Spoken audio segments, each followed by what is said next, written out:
So, for example, my favorite argument for the Trinity is how God is love. To be love, and I'll ask this question. I said, what would you say is, you would agree that God is the greatest conceivable being? He's the highest in every quality, right? And the Muslim would be like, of course, yes, of course. I said, so he's the most loving, the greatest love, right? That's right, absolutely. Okay, good.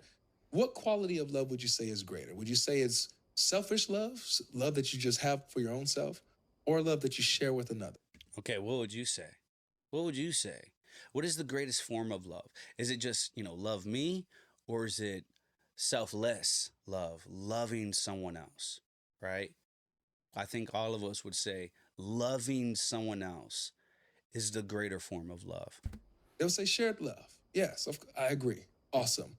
So that means since we can conceive of a love that is greater than just selfish love, then God has to at least have that quality of love that's greater than selfish love. Shared love, which requires another person. Uh-oh. So within God's essence, God has to have shared love, love that he shares with another person without depending on creation. If God is independent, he can't depend on creation. He has to have the greatest qualities within his own self. So what is he saying? So remember, God is eternal. This is what we believe, right?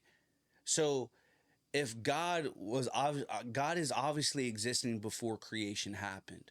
So who was he loving? Who was he showing love to?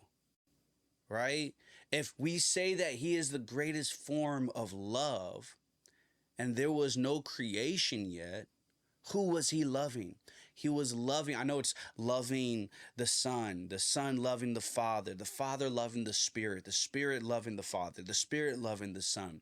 They were loving, in a way, themselves, but also each other, because that is what real love is. Like the most deepest form of love is the love that you give. And before creation started, if God was just one being, or we believe he's one being, if God was just one person, who was he loving?